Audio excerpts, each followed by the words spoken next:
கர்த்தர் நல்லவர், அவர் கிருபை என்றும் உள்ளது. ஆண்டவராகிய இயேசு கிறிஸ்து நாமத்தினால் உங்கள் ஒவ்வொருவருக்கும் அன்பின் வாழ்த்துக்கள். தேவ கிருபையும் சமாதானமும் உங்களுக்கு பெருகுவதாக. இன்று மார்ச் 17ஆம் தேதி திங்கட்கிழமை. இந்த நாள் உங்களுக்கு ஆசீர்வாதமான நாளாக இருப்பதாக.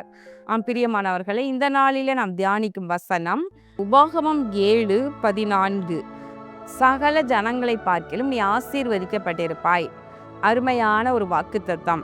தேவன் தம்முடைய ஜனத்தை பார்த்து இவ்விதமாய் சொல்லுகின்றார். பூமியில இருக்கிற எல்லா ஜனங்களை பார்க்கிலும் நீ ஆசீர்வதிக்கப்பட்ட ஜனமாய் நீ இருப்பாய் அப்படி சொல்ற தேவன் அதற்கு முன்பதாக என்ன சொல்றார்னா, நீ உன் தேவனாகிய கர்த்தருக்கு பரிசுத்த ஜனம், அவர் உன்னை தமக்கு சொந்தமாய் இருக்கும்படி தெரிந்து கொண்டார் என்று சொல்லுகின்றார்.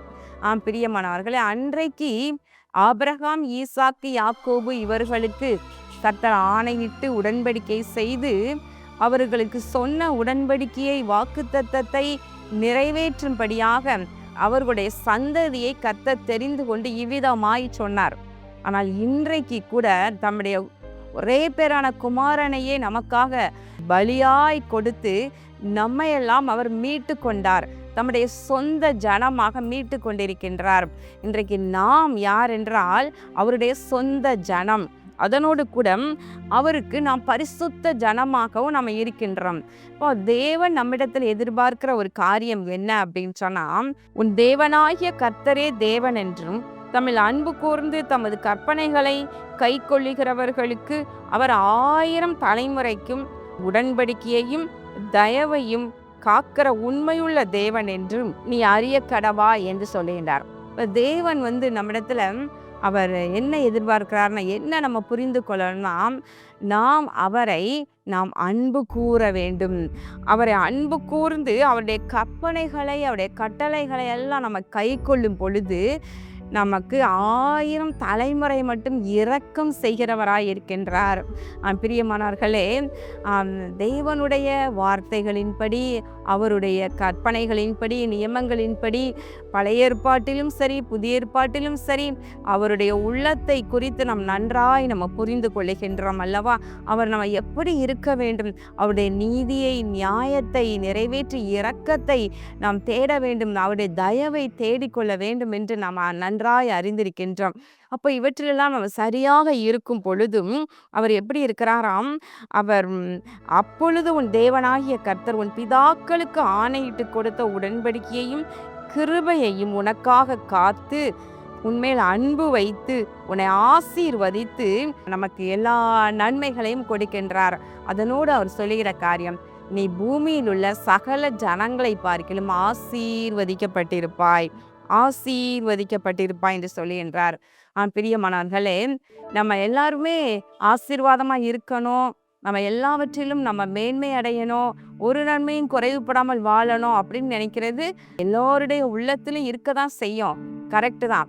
ஆனால் அதே போல இன்னொன்னு யோசிக்கணும், எல்லாரை காட்டிலும் நான் தேவனிடத்தில் அன்பு கூறுவேன், எல்லாரை விட தேவனை நேசிப்பேன், அவருடைய வார்த்தைக்கு கீழ்ப்படிவேன், அவருடைய சித்தத்தை செய்வேன் என்று ஒரு தீர்மானமும் எடுக்கும் பொழுது அவர் மெய்யாகவே நம்மை பார்த்து சொல்வார், நீ உன் கர்த்தருக்கு பரிசுத்த ஜனம், நீ சொந்த ஜனம் என்று சொல்லி ஆண்டவராகி இயேசு கிறிஸ்து மரித்து உயிரோடு எழுந்தவுடனே நம்முடைய சீஷர்களை பேதுருவை பார்த்து கேட்கின்றாய், நீ என்னை நேசிக்கின்றாயா, நீ என்னில் அன்பாயிருக்கிறாயா, நீ இவர்களிலும் என்னிடத்திலே நீ அன்பு கூறுகிறாயா என்று சொல்லி 3 முறை பேதுருவை பார்த்து கேட்கிறதை பார்க்கிறோம். பிரியமானவர்களே, பேதுருவை பிரதான அப்போஸ்தலராக கர்த்தர் மாற்றப் போகிறார்.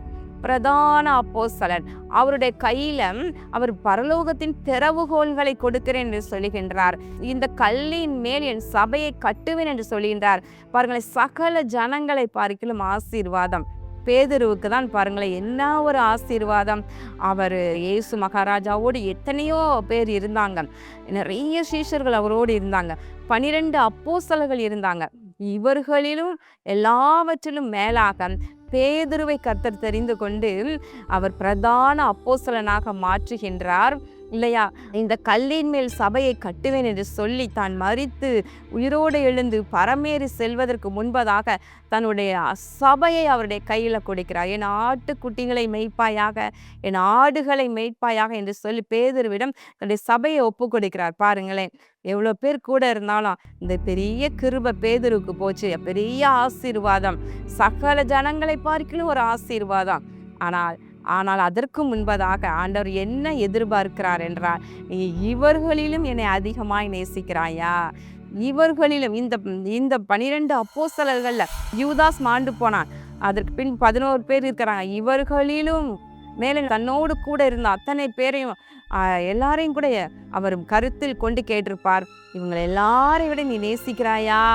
பேதுரு சொல்றார், ஆமாண்டவரே நான் நேசிக்கிறேன், ஆமாண்டவரே நான் நேசிக்கின்றேன், நான் நேசிக்கின்றேன் என்பதை நீர் அறிந்திருக்கிறீர் என்று சொல்லுகின்றார். பிரியமானவர்களே, நாம் ஆண்டவரை நேசிப்போம். எல்லாரை காட்டிலும் நேசிக்க நீங்க தீர்மானம் எடுங்க, நீங்க அன்பு கூறுங்க. அப்பொழுது கர்த்தர் உங்களை பூமியில் உள்ள சகல ஜனங்களிலும் உங்களை ஆசீர்வாதமாய் வைத்திருப்பார். கர்த்தர் உங்களை ஆசீர்வதிப்பாராக. கண்களை மூடி ஜெபம் பண்ணுவோமா? எங்கள் அன்பின் பரலோக பிதாவே, இதோ இந்த நாளிலும் விசேஷமாக ஆண்டவரே, நாங்கள் தியானித்த உடைய வார்த்தையின்படி நீர் உடைய பிள்ளைகளை சகல ஜனங்களை பார்க்கிலும் ஆசீர்வாதமாய் வைப்பீராக. ஆண்டவரே, உடைய பிள்ளைகளும் கூட தேவ ஜனமும் உம்மை நேசிப்பார்களாக. உமக்கு பிரியமானதை செய்து ஆண்டவரே உடைய மன விருப்பத்தை நிறைவேற்றுவார்களாக. விசேஷமாக இந்த நாட்களிலே ஆண்டவரை பரீட்சை எழுதி கொண்டிருக்கின்ற அன்பு பிள்ளைகளை நினைத்தருளும், ஒவ்வொருவரையும் நீர் பலப்படுத்தும், அருமையாய் எழுத வைப்பீராக. மேலும் ஆண்டவரை சுகவீனத்தோடு பலவீனத்தோடு வேதனையோடு இருக்கின்ற ஒவ்வொருவர் மேலும் உடைய கரம் நீட்டி அற்புதத்தை செய்வீராக. ஆண்டவராகிய இயேசு கிறிஸ்துவின் நாமத்தினாலே இந்த ஜெபத்தை ஏறெடுக்கின்றேன் நல்ல பிதாவே, ஆமேன். பிரியமானவர்களே, நம்முடைய ப்ரேயர் லைனுக்கு நீங்கள் அநேகர் தொடர்பு கொள்கிறீங்க.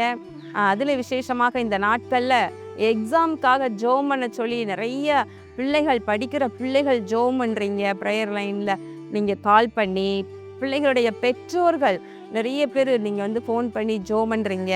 என்னுடைய ஜெப வீரர்கள் எப்பொழுதும் ஆயத்தமாக இருக்கிறாங்க. நீங்கள் நம்முடைய ப்ரேயர் லைனுக்கு நீங்கள் எப்போவும் தொடர்பு கொள்ளலாம். இருவர் ஒருமனப்பட்டு ஒரு காரியத்திற்காக பூமியிலே வேண்டிக் கொள்ளும் பொழுது அது பரலோகத்தில் இருக்கிற என் பிதாவினால் ஆகும் என்று எழுதியிருக்கிறது போல உங்களோடு கூட இணைந்து ஒரு மனதோடு ஜெபிக்க ஜெப வீரர்கள் காத்திருக்கிறாங்க.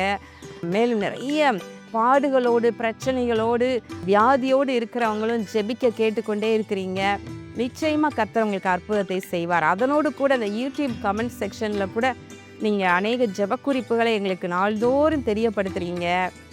பிரியமானவர்களே, ஆண்டவர் உங்களுடைய துக்கத்தை எல்லாம் மாற்றுவார். கர்த்தர் உங்களை ஆசீர்வதிப்பாராக, உங்களை பலப்படுத்துவாராக. ஆமேன்.